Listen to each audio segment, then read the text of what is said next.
हर हर महादेव। जय श्री राम।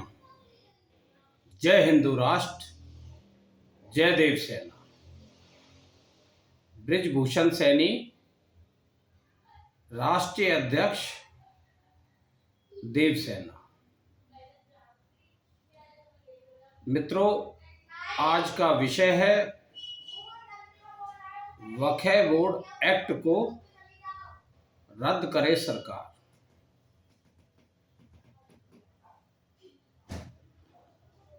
साथियों, वक्फ बोर्ड अधिनियम को इतने अधिकार प्राप्त है, वो देश की केंद्र सरकार, राज्य सरकार, यहाँ तक कि सुप्रीम कोर्ट को भी वो अधिकार नहीं है। यानी कि संविधान से ऊपर उठकर इस वक्फ बोर्ड एक्ट को ये अधिकार दिए गए हैं, और ये अधिकार केवल एक समुदाय को खुश करने के लिए दिए गए। हिंदुओं के लिए ऐसा कोई अधिकार नहीं, सिखों के लिए ऐसा कोई अधिकार नहीं है, ईसाइयों के लिए भी कोई अधिकार नहीं है, बौद्धों के लिए भी नहीं है, जैनियों के भी लिए नहीं है। लेकिन मुस्लिम समुदाय को खुश करने के लिए उस समय की कांग्रेस सरकार ने वक्फ बोर्ड अधिनियम बना दिया, और लगातार इस एक्ट में बदलाव करके इसे और मजबूत किया गया। अभी कांग्रेस की अंतिम सरकार ने 2013 में इस वक्फ बोर्ड एक्ट को इतना मजबूत कर दिया कि ये संविधान से भी ऊपर एक्ट बन गया। जो अधिकार संविधान में किसी को भी नहीं है, वो अधिकार इस वक्फ बोर्ड को दे दिए गए, जो कि बेहद संवेदनशील मामला। इस तरह के अधिकार किसी को भी नहीं दिए जा सकते। उदाहरण के लिए मान लीजिए, केंद्र सरकार को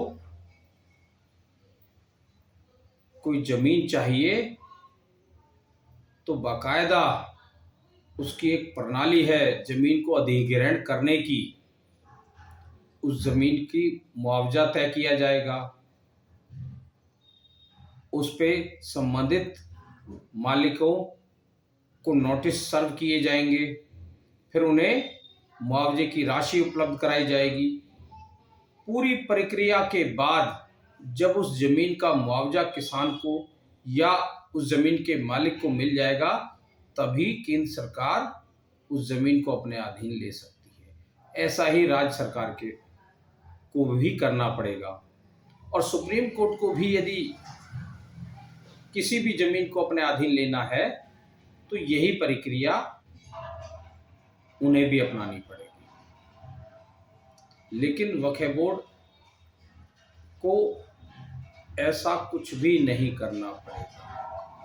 उन्हें न तो किसी की जमीन का मुआवजा देना है, मालिक कोई भी हो, उस जमीन का मालिक कोई भी हो, लेकिन वक्फ बोर्ड एक्ट उस जमीन को अपने अधीन कर सकता है। और इसके लिए बड़ी सिंपल सी प्रक्रिया है जो कानून में उसे प्रदान की गई। उन्हें केवल उस जमीन के मालिक को नोटिस भेजना है कि ये जमीन वक्फ बोर्ड की है। अब उस मालिक को ही ये सिद्ध करना पड़ेगा कि ये जमीन वक्फ बोर्ड की नहीं, उसकी अपनी मलकियत है। और ऐसा अधिकार उस किसान, उस व्यक्ति, उस पीड़ित व्यक्ति को भी नहीं है कि उसके बारे में किसी भी कोर्ट में, supreme court, high court, lower court, कहीं भी वो नहीं जा सकता। देश की किसी कोर्ट में अपील नहीं कर सकता अपनी जमीन को वापस लेने के लिए। या अपना मालिकाना हक सिद्ध करने के लिए। उसे केवल अपनी जमीन का मालिकाना हक सिद्ध करने के लिए वक्फ बोर्ड ट्रिब्यूनल में जाना पड़ेगा। और ट्रिब्यूनल में वही लोग हैं जिन्होंने इस जमीन को हड़पने का प्रयास किया था, यानी कि चोर भी वही और न्यायाधीश भी वही। अब वो पीड़ित व्यक्ति कहां जाए? उस पीड़ित व्यक्ति को कहीं भी जाने का अधिकार नहीं है सिवाय ट्रिब्यूनल के। और ट्रिब्यूनल वक्फ बोर्ड का अपना ट्रिब्यूनल है। वहां वही लोग सुनवाई के लिए बैठे हैं जो उस जमीन के कब्जाने के लिए नोटिस सर्व करा चुके हैं। और वहां के डीसी को नोटिस मिलने के बाद उस जमीन को खाली कराना पड़ेगा। डीसी भी इस प्रक्रिया पे अमल नहीं कर सकता कि जमीन का मालिकाना हक किसका है, ये तय करेगा वक्फ बोर्ड। अब वक्फ बोर्ड ने जो तय कर दिया उसको चैलेंज करने वाला कोई नहीं है। ऐसी बहुत सारी सरकारी जमीनें वक्फ बोर्ड के अधीन आ चुकी हैं। यहाँ तक कि 2017 से पहले वक्फ बोर्ड के अधीन नहीं था ये ताजमहल, लेकिन आज वो वक्फ बोर्ड के अधीन है। ताजमहल पुरातत्व विभाग के अंतर्गत आता था, लेकिन वक्फ बोर्ड ने इस सारी संपत्ति को अपने अधीन कर लिया। बाकायदा इसका मामला भी चला, लेकिन सरकार भी उस जमीन को नहीं बचा पाई। एक तरह से सरकार भी वक्फ बोर्ड के आगे पंगु है। सुप्रीम कोर्ट भी पंगु बनी हुई है क्योंकि कानून ही इस तरह का बना दिया कि वक्फ बोर्ड के आदेश को कोई टाल नहीं सकता, उसके नोटिस पे कोई अपील नहीं कर सकता, उसके आदेश पर अमल करना ही पड़ेगा। और मजबूरन इस कानून के तहत बहुत सारे पीड़ित, बहुत बड़ी संख्या में ऐसे लोग पीड़ित हो चुके हैं। कई गांव के गांव, तमिलनाडु में पूरा एक गांव को ही वक्फ बोर्ड ने अपने अधीन कर लिया। इस तरह की जो देश भर में गतिविधियां चल रही है वो कानून से ऊपर होकर चल रही है। इस वक्फ बोर्ड एक्ट को बदलने की बहुत बड़ी आवश्यकता है।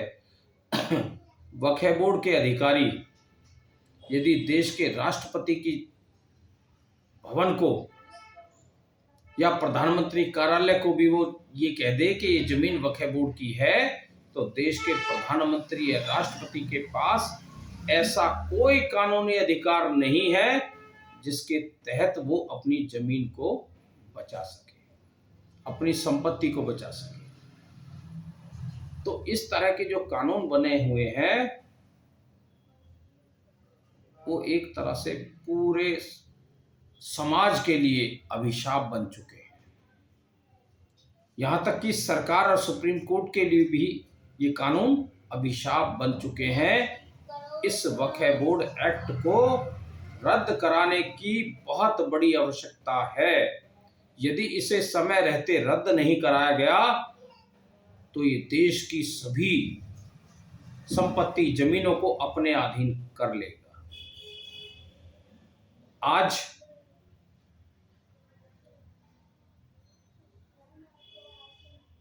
रेलवे बोर्ड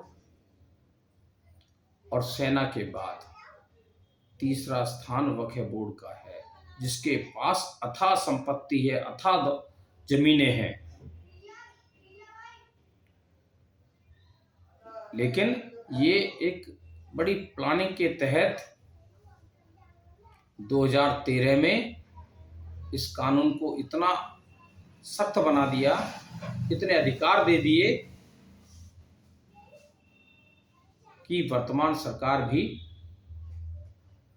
इस पर विचार करने में अपने आप को सक्षम महसूस नहीं कर रही। आम जनता की तो बात ही छोड़िए, बहुत सारे ज़मीनें जो खासकर सरकारी ज़मीनें हैं, पार्क हो गया, नजूल की ज़मीन होगी, अब बहुत सारी ऐसी ज़मीनें हैं, उनको लगातार ये वक्फ बोर्ड हड़पता जा रहा है। बहुत सारे ऐसे लोग हैं जिनकी अपनी निजी ज़मीनें हैं, उनको भी हड़प चुका है। यदि सरकार ने इस मामले की गंभीरता को नहीं समझा तो जिस तरह से आगरा के ताजमहल की ज़मीन को वक्फ बोर्ड अपने अधीन कर चुका है, इस तरह से देश की बहुत सारी भव्य इमारतों की ज़मीनों को भी वक्फ बोर्ड अपने अधीन कर लेगा। तो केंद्र सरकार से मेरा अनुरोध है, वक्फ बोर्ड एक्ट को रद्द करके